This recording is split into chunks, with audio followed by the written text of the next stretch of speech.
अस्सलाम वालेकुम। आज वर्ल्ड कप में हमारा 2 मैचेस थे। डबल हेडर था आज। अफ़गानिस्तान और बांग्लादेश का मैच था और दूसरा मैच साउथ अफ्रीका और श्रीलंका का था। सबसे पहले बात करते हैं पहले मैच की, अफ़गानिस्तान और श्रीलंका की। 2 मुहावरे मुझे लगता है वो अफ़गानिस्तान पे बिल्कुल फिट आते हैं। सबसे पहला तो ये कि बेगानी शादी में अब्दुल्ला दीवाना। जब पाकिस्तान कभी गलत परफॉर्मेंस खराब परफॉर्मेंस देता है, हारता है, तो जो टीम पाकिस्तान को हराती है उससे ज्यादा खुश अफगानिस्तान के फैंस होते हैं, खासतौर पे जो सोशल मीडिया पे इनके पेजेस बने हुए हैं वो लोग होते हैं। और दूसरा जो इन पे मुहावरा फिट आता है वो ये कि बातें करोड़ों की और दुकान पकौड़ों की, कि काम इनसे एक टके का नहीं होता, खेलना इनसे एक टके का नहीं होता और बातें इनसे जितनी मर्जी बड़ी बड़ी करवा लो। आज अफगानिस्तान ने पहले बैटिंग की और 156 रन पर बिल्कुल बांग्लादेश के खिलाफ जो है वो ऑल आउट हो गए। इतनी कोई खास मुश्किल पिच भी नहीं थी। स्टार्ट भी अच्छा मिला था रहमानुल्लाह गुरबाज ने और इब्राहिम जादरान ने स्टार्ट भी अच्छा दिया था। 112 पर बल्कि 3 खिलाड़ी सिर्फ इनके आउट थे और फिर उसके बाद एक बड़ा कोलैप्स हुआ और 156 पर ऑल आउट हो गए और बांग्लादेश ने आसानी से जो है वो 4 विकेट्स के नुकसान पर टारगेट चेज कर लिया और अफगानिस्तान जो है वो बिल्कुल बाहर। और उनको मैच में बिल्कुल किसी वक्त भी ऐसा नहीं लगा कि अफगानिस्तान की मैच के ऊपर थोड़ी सी भी ग्रिप है मैच के ऊपर।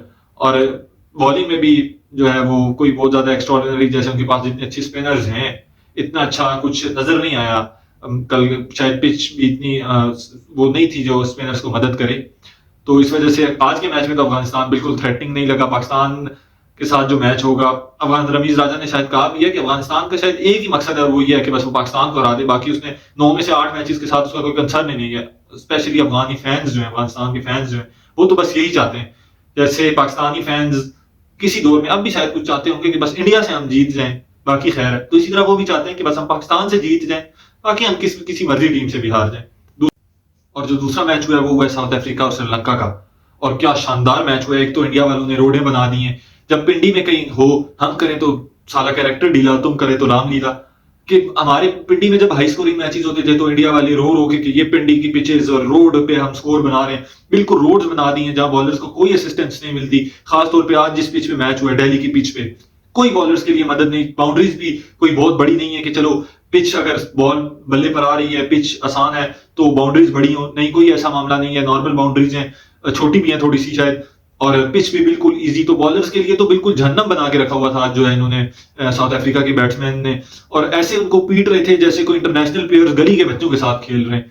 खासतौर पे स्टार्ट, ये फायदा होता है विकेट्स इन हैंड का, कि जब आपके पास विकेट हाथ में होती है तो एंड पे जाकर आप अच्छी पावर के साथ खेल सकते हो, कुछ भी कर सकते हो, जो चाहो आप कर सकते हो।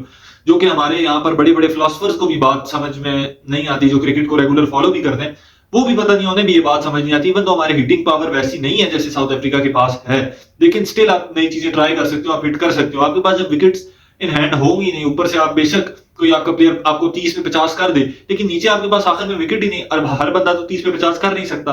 तो जब नीचे आपके पास विकेट्स ही नहीं बचेंगी तो फिर नीचे वाले आराम से खेलेंगे जिससे स्कोर कम होगा। जबकि अगर ऊपर के दो तीन प्लेयर्स में से कोई लंबी इनिंग्स लेके चलता है, आज शुरू के अंदर एंड पे आकर डिकॉक ने भी एक्सेलरेट किया, रासिम एंडरसन ने भी किया, लेकिन स्टार्ट में डिकॉक आराम से कौन से खेल रहा था और उसने जो है अपनी इनिंग्स को बिल्ड किया। उसके बाद जब उसको लगा कि अब ठीक है, बॉल जो है वो बल्ले पर आसानी से आ रही है, तो उसके बाद उसने हिटिंग शुरू की और शानदार बैटिंग की। टेम्बा बवूमा ओडीआई की फॉर्म में, वैसे वर्ल्ड कप से तो पहले बड़ी अच्छी फॉर्म में थे टेम्बा बवूमा ओडीआई के अंदर। आज वो जो है वो नहीं कोई बैटिंग कर सके, नहीं चल सकी, आउट हो गई जल्दी। उसके बाद रासिम एंडरसन और पीटर डिकॉक ने बड़ी शानदार पार्टनरशिप जो है वो बिल्ड की, दोनों ने सेंचुरी की। और उसके बाद जो एडन मार्करम ने आकर बॉम्ब फोड़े श्रीलंका के सिर पर, आउटस्टैंडिंग बैटिंग उसने बिल्कुल शो। और मेरे ख्याल से बहुत अंडररेटेड बैट्समैन है ये जो साउथ अफ्रीका के बैट्समैन है, एडिन मार्करम होगा और ये रासिम एंडरसन तो इनफैक्ट वर्ल्ड नंबर 3 है जिसके बारे में कोई बात ही नहीं होती। शुभमन गिल और बाबर आजम की लड़ाइयां चलती रहती हैं और पूरा सोशल मीडिया, शायद हमारे यहाँ, लेकिन पूरा सोशल मीडिया सिर्फ टॉप इन शुभमन गिल और बाबर आजम पे लड़ता रहता है। रासिम एंडरसन की एवरेज भी बड़ी शानदार है और बहुत आउट क्लास प्लेयर है, उसको पता है कि कब में एक्सेलरेट करना है, कब आराम से खेलना है। और फिर उसके बाद एडिन मार्करम ने आकर, साउथ अफ्रीका इस दफा बहुत स्ट्रॉन्ग टीम नजर आ रही है खासतौर पे बैटिंग पॉइंट ऑफ व्यू से। बॉलिंग में उनके पास चूंकि एक मसला वो आ गया, आनिक नोकिया का मसला आ गया उनका, लेकिन उसके अलावा आउटस्टैंडिंग मार्को जैनसन और जो दूसरे उनके बॉलर कॉडजी बॉलर उनका आया शायद, वो भी अच्छे बॉलर्स हैं, लेकिन नोकिया उसके पास चूंकि एक्सपीरियंस भी ज्यादा था और वो सब कुछ था। साउथ अफ्रीका अगर हर दफा की तरह इस दफा भी टीम बहुत अच्छी है, चोक ना कर दे इस दफा भी, वरना आउटस्टैंडिंग टीम। उनकी बैटिंग में डेप्थ इतनी ज्यादा है, मार्को जैनसन ने आकर छक्के लगाए, मार्को जैनसन तक उनकी बैटिंग है। इवन किशव महाराज टेस्ट के अंदर अच्छी बैटिंग कर लेता है। आई डोंट नो कि वो ओडीआई के अंदर पावर हिटिंग कितनी कर सकता है, लेकिन टेस्ट के अंदर वो एक अच्छा बैट्समैन अपने आप को साबित कर चुका है किशोर महाराज। और उसके बाद फिर बॉलिंग के अंदर भी महाराज ने आज अच्छी बॉलिंग की। तो ब्रेस शमसी आज बेंच पे था, जहां स्पिनिंग विकेट्स होंगी वहां तो ब्रेस शमसी को चांस मिलेगा। रबाडा है उनके पास, इंगीडी है उनके पास, जेंसन है, फिर मार्करम बॉलिंग करवा लेते हैं। तो बड़ी शानदार जो है ओवरऑल साउथ अफ्रीका की टीम नजर आ रही है। उसके रिप्लाई में श्रीलंका बड़े अच्छे इंटेंट के साथ जो है वो मैच जीतने के लिए जो है ग्राउंड में आया। इवन दो उनकी 2 विकेट्स जल्दी गिर गई थी, लेकिन कुशाल मेंडिस आउटस्टैंडिंग फॉर्म में, चाहे वो वार्म अप मैचेस हो जहां उन्होंने अफगानिस्तान को बिल्कुल आउट क्लास किया था कुशाल मेंडिस ने। और उसके बाद फिर उससे पहले पाकिस्तान के खिलाफ एशिया कप का मैच की बात करें, और आज फिर जो उन्होंने बैटिंग की, आउट हो गए वो 72 रन पर, आई थिंक वो आउट हो गए कोई 35-40 बॉलों पर उन्होंने किए। लेकिन पहले पावर प्ले के अंदर पहले 10 ओवर्स के अंदर 8 छक्के उन्होंने लगाए और आउटस्टैंडिंग बैटिंग की। और अगर कुशाल मेंडिस के साथ कोई फिर उसके बाद आगे आके चले था श्रीलंका जो है उनके प्लेयर, उन्होंने अच्छी बैटिंग की। दसुन शानका ने अच्छी बैटिंग की। शायद पिच बहुत ईजी थी, या बैट्समैन को भी ऑब्वियसली क्रेडिट देना पड़ेगा। श्रीलंका ने भी अच्छी फाइट दी, विकेट्स उनकी चूंकि जल्दी गिर गई, 320-25 रन शायद श्रीलंका ने भी किया है, लेकिन ओवरऑल बड़ी अच्छी बैटिंग की। और बैटिंग ट्रैक, चाहे वो बॉलर्स साउथ अफ्रीका के हों या श्रीलंका के हों, दोनों को सही दबा कर मार पड़ी आज। और इवन राजिथा ने आज 35 से ऊपर कोई स्कोर किया और अच्छे उसने छक्के लगाए उनके बॉलर्स को।